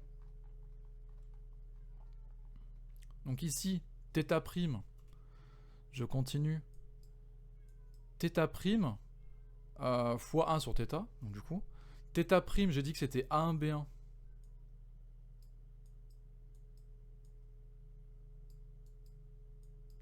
θ' c'est A1B1 sur F2', fois 1 sur θ, et θ on a dit que c'était A1B1 sur F1', donc fois 1 sur θ c'est F1', divisé par A1B1. Ça veut dire que je peux supprimer A1B1, et je retrouve bien la relation que voici ici, hein, vous la voyez, F1' sur F2', et c'est exactement ce que je devais prouver, donc je suis bon. Du texte. Question 10. Proposer un choix de lentilles pour objectif et pour oculaire permettant à l'observateur de distinguer confortablement les pales de l'éolienne. Et pour répondre à cette question, le candidat, blablabla, la fameuse phrase en italique qui va dire que on va passer un sale quart d'heure parce que la question doit être un petit peu plus longue que les autres. On a des données ici pour dire les distances focales des lentilles disponibles. Donc déjà, on ne vous laisse pas dans l'inconnu, il y a quand même pas mal de choses qui peuvent être faites. Et d'ailleurs, on est super sympa, on vous rappelle 2 données qui étaient disponibles plus haut et que vous pouvez retrouver ici. Plus celle-là aussi. Donc en fait, on est vraiment super cool avec vous. Alors, nous, ce qu'on veut, tout ce qu'on veut, peut-être il me manque quelque chose, je vais un peu lire. Ouais, ok. Bah, ça va être bon, hein. Parce que là, ils nous disent qu'il faut être confortable. Confortablement. Vous voyez, ce terme-là, il n'est pas pris au hasard. Parce que confortablement, un objet à l'infini, c'est toujours confortable, en fait. Hein. Donc je vais quand même aller lire des petites choses. Je vais voir s'il n'y a pas un confortablement qui se distingue quelque part. A few moments later. Non, je vois pas. Je vois pas. Bon, tant pis. Ce confortablement m'inquiète. Mais bon. On fixe comme critère que l'observateur pourra distinguer les pales confortablement si... Ah putain, c'était là. Si l'angle θ' est au moins 4 fois plus grand que le pouvoir séparateur de l'ONU. Ok. Donc, premièrement, on vous demande de dire que le pouvoir séparateur de l'œil, θ', pardon, que l'angle d'observation soit au moins, ok, de 4 epsilon. Ça, c'est pour que ce soit confortable. Bah, ok, supérieur ou égal. Moi, je passe dans le cas où c'est égal, c'est plus simple. Donc, θ prime doit être égal, ok, à 4 fois epsilon. Donc, à 4 fois 3,0, 10-4. Donc, 4 fois 3, 12, 12, 10-4, 1,2, 10-3. 1,2 fois 10-3 rad. Ça veut dire que le grossissement de ma lunette, ok, doit être de θ' sur θ. Et θ, on l'avait calculé tout à l'heure. On va le rechercher. θ, on l'avait calculé. C'était 2,3 10-4. θ est égal à 2,3 fois 10-4. Ça veut dire que votre G doit être égal, vous l'avez ici, à θ' sur θ. Donc, normalement, ça fait 1,2 sur 10 puissance 3 sur 2,3 10 puissance moins 4. Et ça fait un G qui doit être égal au minimum, là je suis dans le cas minimum, hein, à 5,3. Faites θ' sur θ, vous avez trouvé 5,3. Donc ça, c'est mon G minimum. Il faut que G soit égal à 5,3. Sauf que G, on a dit juste au-dessus que c'était f1' sur f2'. Ok? Donc ça veut dire que f1' doit être égal à 5,3 fois f2'. Donc je dois trouver un couple de lentilles pour que f1' soit égal à 5,3 fois f2'. Ok? Bah, il va falloir trouver des choses, ok, pour que cette égalité soit vérifiée ou supérieure, parce qu'on travaille dans un cas minimum. Et on n'a rien multiplié ou divisé par un truc de négatif, donc l'inégalité ne change pas de sens. Donc il va falloir trouver des lentilles qui permettent d'avoir au moins 5,3. Donc, si on regarde ce qu'on a ici, là on a 10 et 5, on a un rapport de 2, bah, c'est pas bon. 12,5 et 5, on a un rapport de même pas 3, c'est pas bon. 20 et 5, on a un rapport de 4, c'est pas bon. Donc on doit prendre 30 et 5, où il y a un rapport de 6. Ok? Donc ici, le choix de lentilles pour l'objectif et l'oculaire, et ben l'oculaire, donc pour la lentille L1, qui est du coup l'objectif, on va devoir choisir la focale de 30.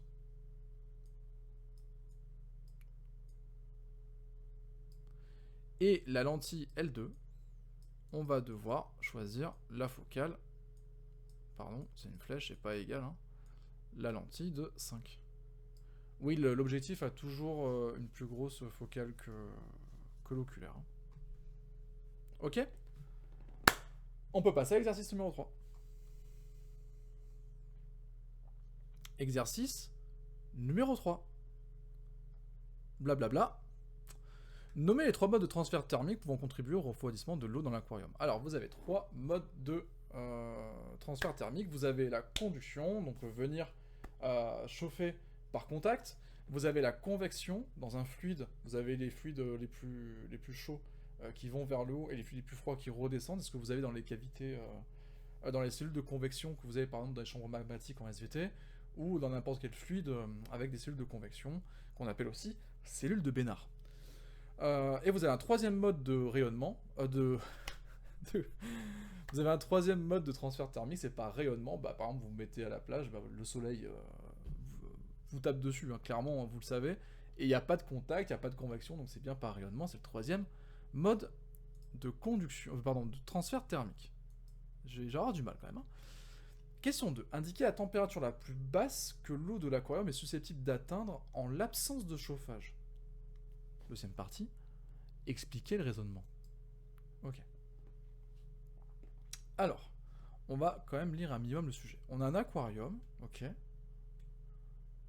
Et dans cet exercice, on s'intéresse à la régulation de la température d'un aquarium dont on voudrait qu'il puisse accueillir des hippocampes pygmées. Ok. D'accord. Indiquer la température la plus basse que l'eau est susceptible d'atteindre en l'absence de chauffage. Bon. Quels sont les moyens pour l'aquarium de perdre de la chaleur? Un aquarium, normalement, c'est jamais fermé. Il y a toujours une ouverture. Hein. Sinon, les poissons que vous avez dedans, ils consomment le dioxygène qui est dissous dans l'eau. Et puis au bout d'un moment, il n'y en a plus. Il faut quand même que ça se régénère. Donc c'est ouvert. Donc en fait, votre système, il n'est pas fermé. C'est-à-dire, si votre système, il n'est pas fermé, à ce moment-là, c'est la température de l'air extérieur qui va normalement imposer sa température à T infini. Ok? Donc c'est-à-dire que si l'air à l'extérieur est ici à 20 degrés, comme il est noté, désolé, j'étais un peu vite, si la température de l'air est notée à 20 degrés, eh bien l'eau elle peut pas descendre en dessous de 20 degrés, parce qu'il n'y a pas de moyen d'échanger de la chaleur avec un corps plus froid. Vous n'échangez de la chaleur qu'avec un corps qui est plus froid. Voilà, vous donnez de la chaleur à un truc plus froid. C'est tout. Donc s'il n'y a rien de plus froid que l'air et que l'air est à 20 degrés, bah normalement la température d'équilibre devrait être 20 degrés. Et j'ai expliqué mon raisonnement. Donc c'est bon. Bon, dans la suite, on étudie plus particulièrement la contribution de la conduction thermique au travers des parois et du couvercle de l'aquarium. Vous avez mis un couvercle dans votre aquarium? Ok. Bon, vous avez des trucs qui sont rappelés ici. Blablabla. Pardon, j'étais un peu trop bas. Par ailleurs, on considère que la conduction thermique se fait exclusivement par les parois latérales et le couvercle. Le surface en contact avec la table ne contribue pas. Ok. Montrer que la résistance thermique totale de l'aquarium, nommée RTH, a une valeur proche de 4,6 10-2 degrés Celsius par watt. Ça, c'est de l'unité. Alors, on vous a donné que RTH, c'est ça. Donc, vu qu'on est sur des parois de l'aquarium et sur un couvercle, j'espère que ces deux choses sont faites de la même matière. Je vais d'abord chercher si elles sont faites de la même matière. Parce que si le couvercle il est en bois et que votre aquarium il est en PVC, c'est pas pareil. Dans le premier temps, se déterminer sur ce système. Ouais, ok, bah on a rien. Hein. Alors, les parois.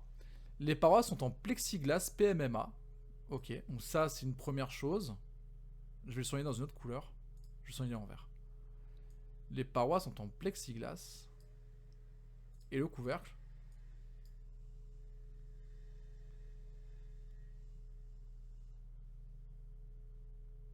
Bah le couvercle il est pas donné hein.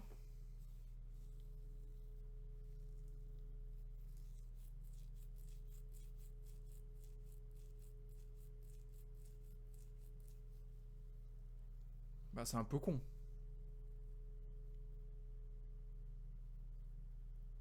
Bon. Première chose, on va considérer que le couvercle est fait, en PMMA aussi. Hein. J'ai pas d'autre solution. Donc, ce qu'il va falloir considérer, déjà premièrement, on va retourner à la formule, il va falloir trouver l'épaisseur de tout ça. Et E, il nous l'est donné au-dessus, E c'est 8 mm. Ok. On vous le convertit, putain on est gentil avec vous. Donc c'est 8,0 fois 10-3 mètres. Maintenant, il me faut ST, il me faut lambda. Alors, lambda, il est donné aussi. Il est là. Donc, 0,17 watts par mètre par degré. Donc, du coup, ça, c'est 0,17. Il manque plus que ST. ST, c'est la surface totale. La surface totale, je vais les colorier en rouge. Vous avez du coup un parallélépipède rectangle. Hein. La surface avec la table ne compte pas. Ça veut dire que la surface que je vais colorier en rouge ici, là, ça ne compte pas. Donc les surfaces qui comptent, c'est quoi? Que je vais mettre en vert. Vous avez cette surface qui est ici, là, latérale. Et cette surface, ça, c'est P fois H. Donc ma première surface, donc si je devais calculer ST, c'est égal à P fois H. C'est écrit en gros. Ah, vous l'avez pas dans le champ, pardon. Voilà. ST c'est P fois H pour la zone verte. Mais le truc, c'est que ma zone verte, elle est aussi ici. La zone symétrique. Donc ça, c'est x2.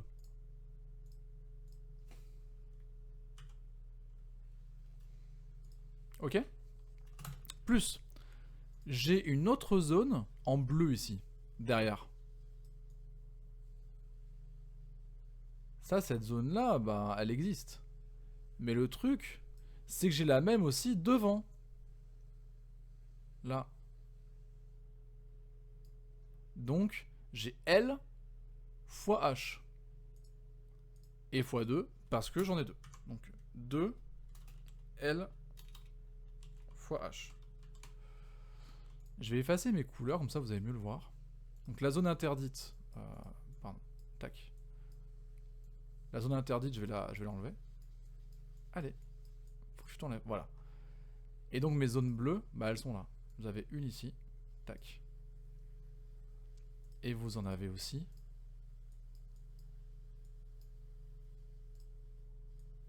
une là. Ok. C'est ça les deux zones L fois H. J'efface. Le truc c'est que j'ai quand même le couvercle qui est au-dessus. Le couvercle que je fais en rose là. Cette partie là que je dois considérer. Et ça, ben, c'est L fois P. Par contre je le fais pas x2 parce que la zone d'en dessous, elle est posée sur la table donc elle compte pas. Donc ça c'est plus L fois P. Ok. Bah j'ai plus qu'à appliquer. Donc ST, bah c'est quoi? Attendez, je vais baisser un petit peu la taille, comme ça j'ai pas plus de place. Donc ST c'est quoi? C'est 2 fois P. P c'est 0,40 mètres. Donc 2 fois 0,40 fois H, 0,40 aussi. C'est sympa. Ça c'est 2PH. Plus 2 fois L. L c'est 0,60. Fois H. Et H c'est 0,40. Donc ça c'est le 2 fois L fois H. Plus L fois P. Bah, c'est 0,60. Plus... pardon. Fois P qui est égal à 0,40. Ok. Donc ici, j'ai 2 fois 0,60 fois 0,40 plus 0,60 fois 0,40. Donc en fait, ça, je peux le simplifier. Pardon. C'est x3.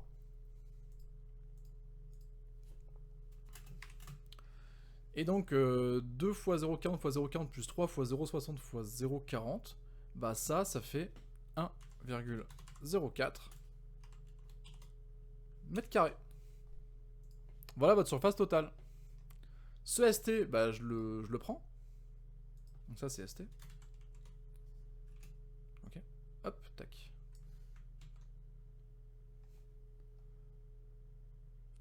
Je le mets ici. Et j'ai plus qu'à calculer.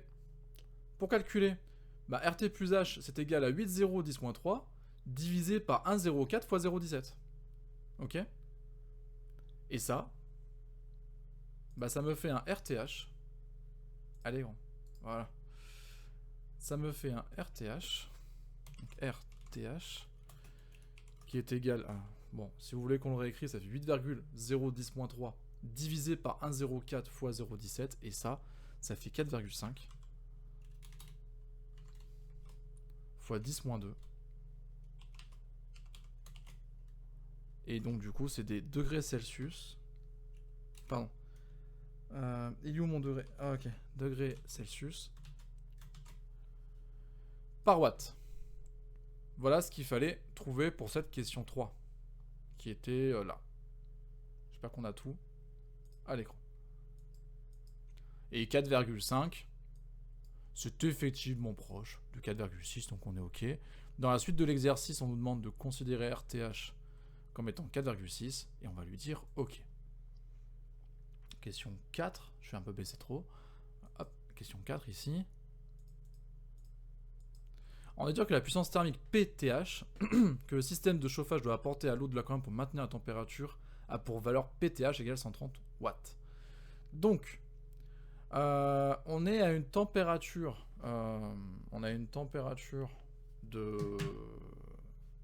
d'équilibre qui est de 20 degrés, ok. Et P, il intervient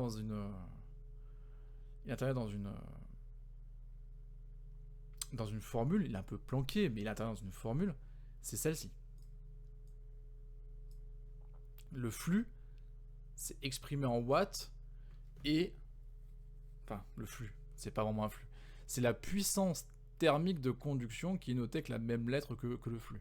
Phi. Donc ici, votre phi, en fait, c'est la puissance thermique que vous cherchez. Donc en fait, cette puissance thermique PTH, en fait, c'est le phi que vous devez calculer ici.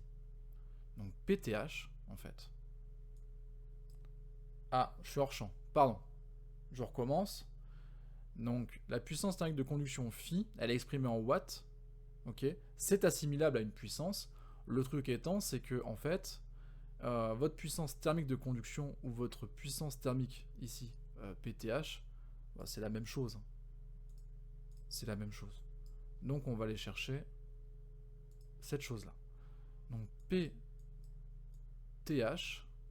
ok, c'est égal à delta température. Delta température, c'est quoi? Bah, c'est la température à laquelle vous voulez amener votre système, moins la température à laquelle votre système est à l'équilibre. Et nous, la température à l'équilibre, c'est θR, 20 degrés, et la température à laquelle on souhaite l'amener, elle est juste au-dessus. Température souhaitée de l'aquarium, vous l'avez là. Bon, en fait, c'est 26 degrés. Donc on a 6 degrés d'écart. Donc votre delta T, ici, votre delta θ, pardon, bah, c'est 26 moins 20. Température souhaitée moins température d'équilibre. C'est-à-dire que la puissance va être positive. Et c'est normal parce que vous voulez fournir de l'énergie au système. Si vous vouliez en retirer, à ce moment-là, c'était 20 moins 26 et la puissance était bien négative. Et RTH, on l'a calculé, c'est 4,5 10 moins 2. Donc 4,5 10 moins 2. Et 6 sur 4,5 10 moins 2, bah ça fait pile poil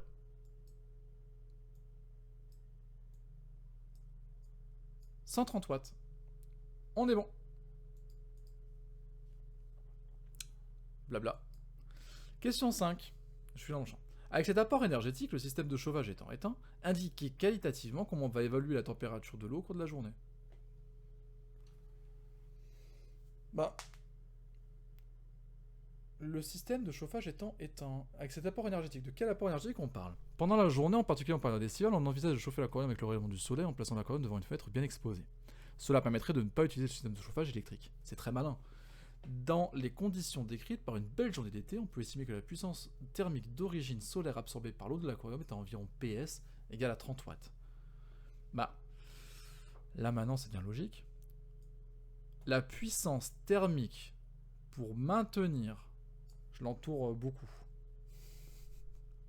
pour maintenir à 26 degrés, c'est 130 watts. Et on vous dit que le soleil il fournit 30 watts. Bah il manque 100 watts. C'est comme si vous deviez payer 5 € votre sandwich et vous dites bah en fait j'ai qu'un seul euro.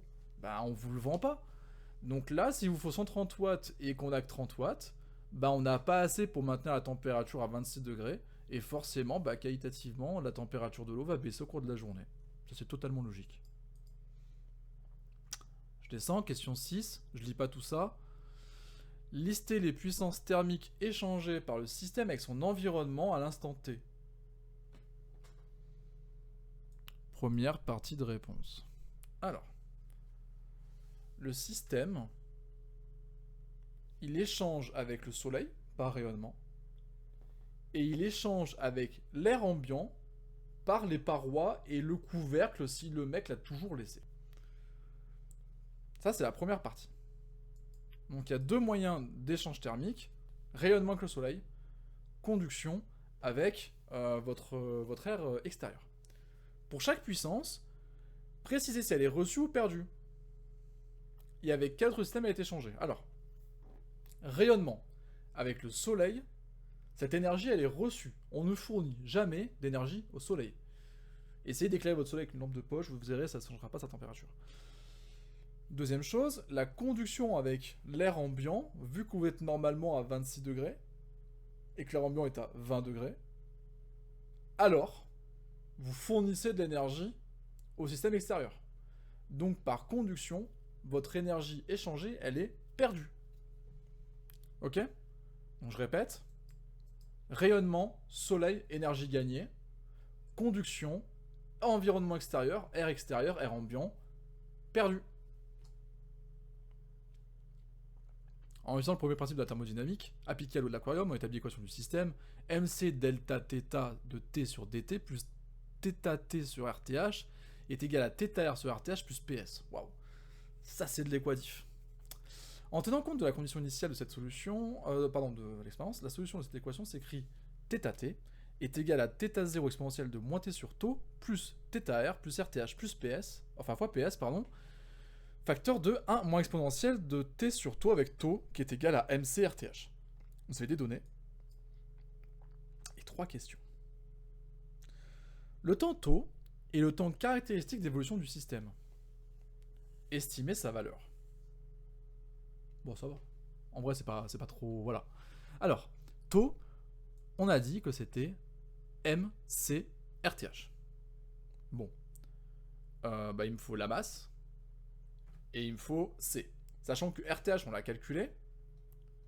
RTH, c'est 4,6 10 puissance moins 2. Ok ? Je vais juste prendre RTH pendant que je l'ai encore. Tac. Et on va se le copier en bas. Et alors RTH, il est ici. Hop. Je cherche M et C.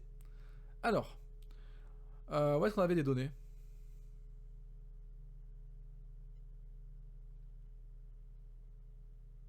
Je vais peut-être remonter un peu trop là. Ouais. On n'a pas autre chose. Il y a beaucoup de gribouillis là maintenant.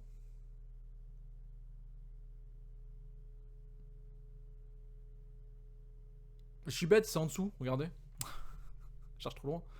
M, 1000 kg et C, 3960. Et on a même rappelé RTH. Oh non, j'ai cherché pour rien. Bon, du coup, taux, c'est quoi ?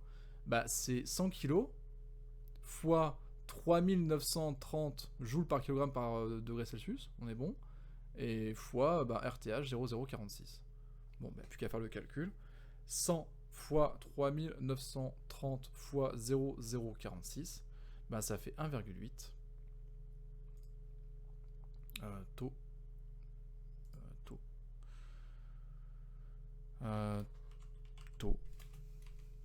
égale donc du coup à 100 fois 3930 fois 0,046 et ça fait 1,8 10 puissance 4 secondes.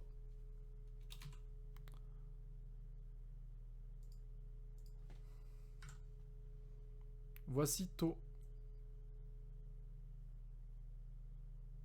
Bah, je le mets là. Taux, c'est ça. Et donc, la valeur, c'est bon. Déterminer la valeur de la température finale θF, vers laquelle tend la température de l'aquarium si on attend suffisamment longtemps.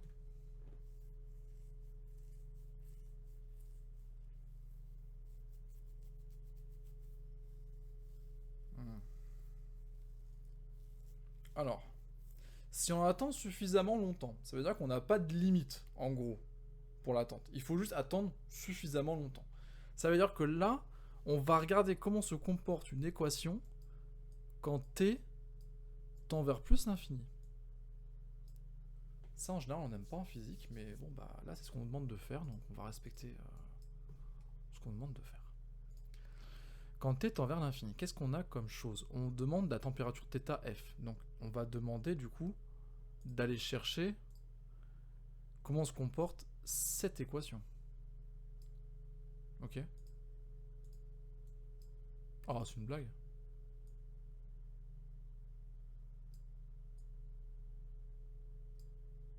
Ok. Comment se comporte cette équation si jamais on a t qui tend vers l'infini ? Je vais zoomer sur mon équation pour qu'on voit bien. Voilà. Et je vais prendre mon crayon. Et on va dégager ça aussi. Pourquoi je ne peux pas l'enlever ?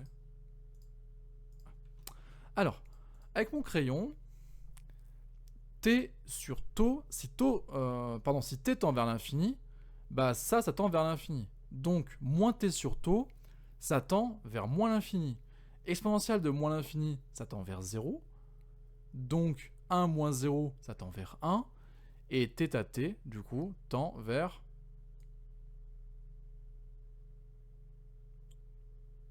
ça. On recommence. T sur taux, quand t tend vers l'infini, ça tend vers l'infini. Mais avec un moins, ça tend vers moins l'infini. Donc exponentielle de moins l'infini, bah, ça tend vers 0. Donc ce terme-là, il dégage. Ok? Donc en fait, θt infini, θt, hop, infini, c'est nul, je vais l'enlever. Ça tend en fait vers le seul terme qui reste. Et le seul terme qui reste, c'est θr plus rth fois ps. Il n'y a plus qu'à calculer rth fois ps plus θr. Et comme par hasard, regardez, c'est deux des données qu'on n'a pas encore utilisées, qui sont ici. Donc là, j'ai plus qu'à regarder les unités. On est en degrés Celsius en watts et en degrés Celsius par watt. Bon, on est bon. Donc θt, qui est ici, θt, donc θ, bah c'est égal à θr. θr, c'est 20 degrés, fois RTH. RTH, c'est 0,046. Fois PS, qui est égal à 30. Ok? Et ça fait environ 21 degrés Celsius.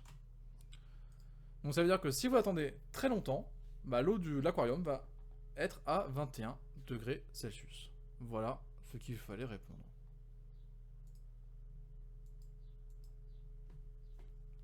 On rappelle que la température initiale de l'aquarium est θ0 égale 26 degrés. On l'a rappelé pas mal de fois quand même. Hein. Discuter de la faisabilité d'utiliser uniquement le soleil pour maintenir la température de l'aquarium entre 24 et 28 degrés dans la journée. Bon. On va regarder un petit peu comment ça se passe. Bon, déjà, on sait que la faisabilité de la laisser ad vitam aeternam votre aquarium avec un soleil qui resterait en position jour pendant tout le temps. Imaginons on est au pôle Nord, ok, et on est en phase été, donc en fait le soleil se couche jamais pendant 6 mois. Même comme ça, c'est pas faisable, parce qu'au bout d'un certain temps, ça finira par baisser à 21 degrés, ok. Maintenant, ce que je veux savoir, c'est au bout de combien de temps on va avoir une température qui baisse en dessous de 24 ou qui augmente au-dessus de 28. Bon, on a vu la température baisser, donc en fait le 28, on s'en fout. C'est plutôt 24 qu'on va étudier, ok? Donc je veux savoir au bout de combien de temps ça va arriver à 24. Donc en gros maintenant, j'ai plein de place et c'est super bien. Je veux savoir pour quel T, ok, θt est égal à 24 degrés C. Voilà, c'est ça que je veux avoir. Donc je vais reprendre toute mon équation que j'avais au-dessus, que j'ai gribouillée. Je reprends toute l'équation que j'ai ici, et je vais déterminer, en fait, pour quel T, je vais avoir une solution de 24. Et là, ça va commencer à être sportif. On est parti sur quand même des grosses mathématiques, là, hein, donc il y a pas mal de traitements de l'équation, mais on va essayer de faire ça rapidement. Je vais pas tout écrire, parce que là, ça va me prendre juste 3 heures juste pour cette question-là. Par contre, juste au-dessus, je vous mets la résolution. Donc, premièrement, ce que vous allez devoir faire, je prends mon crayon, c'est que vous allez devoir développer, en fait, ici. Ça fait que votre équation, elle devient θt est égal à θ0 fois exponentielle de moins t sur taux, plus, suivez mon crayon, hein, θr plus rth fois ps, moins θr plus rth fois ps fois exponentielle de moins t sur taux. Ok? Ça, c'est votre première ligne. Et tout ça, ça fait θt qu'on a posé comme étant égal à 24 degrés. Maintenant, ce qu'il faut, c'est qu'il va falloir isoler en fait notre t. Notre t, il apparaît que dans deux termes. Il apparaît dans θ0 exponentielle de moins t sur taux.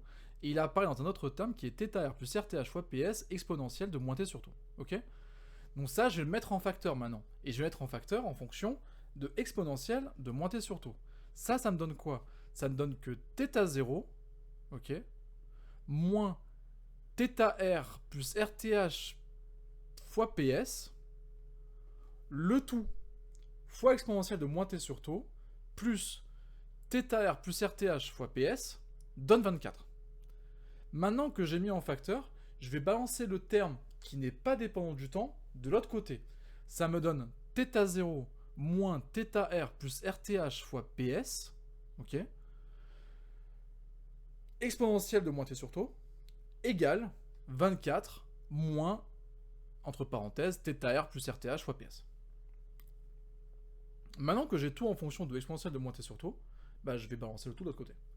Ça veut dire que exponentielle de moins t sur taux, c'est égal à, on avait 24 moins, entre parenthèses, θr plus RTH fois PS, et tout ça, ça va être divisé par θ0 moins θr plus RTH fois PS. Ok? Donc ça va faire une grosse fraction. Maintenant, tout ce que j'ai à faire, c'est d'appliquer la fonction logarithme népérien pour dégager mon exponentielle. Et ça me fait que moins t sur taux est égal à 24 moins θr plus RTH fois PS.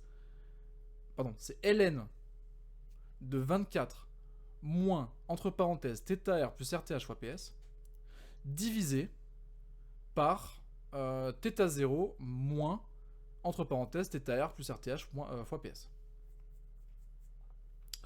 Ça, c'est moins t sur taux. Donc du coup, t, c'est égal à tout le ln que je viens de dire, fois moins taux, ok. Et si vous appliquez numériquement, bah ça va faire... bon, je vais peut-être le marquer. Je vais peut-être le marquer finalement.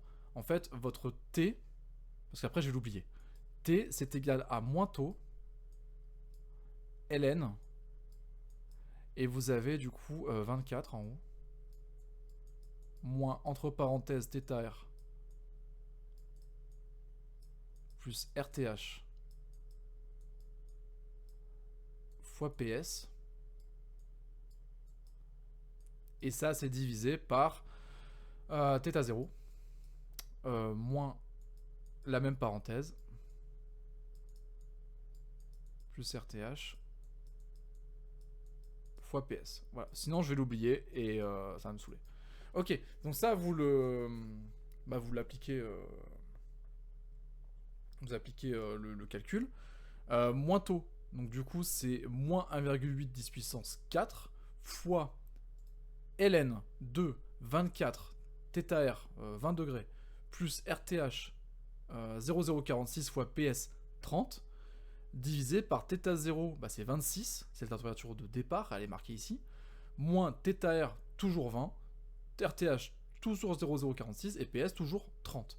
Et ça vous fait un temps exactement de 2,8 heures, mais si vous transférez le 0,8 x 60, bah ça vous donne 2h51. 2h51 minutes. Et ça, c'est pas possible. On ne peut pas, du coup, discuter de la faisabilité d'utiliser uniquement le soleil pendant toute une journée, en sachant qu'au bout de 3 heures, bah on n'a plus rien. Voilà. Au bout de 3 heures, en fait, on va dépasser les 24 degrés, on va passer sous les 24 degrés, et donc, bah, laisser juste le soleil pour chauffer votre aquarium, ce n'est pas suffisant. Voilà. J'espère que ça vous aura plu comme sujet. Bien sûr, comme d'habitude, la zone de commentaires est faite pour vous si vous avez des questions. Et d'ici là, bah, prenez le temps de bien réviser et bonne chance pour votre épreuve du baccalauréat.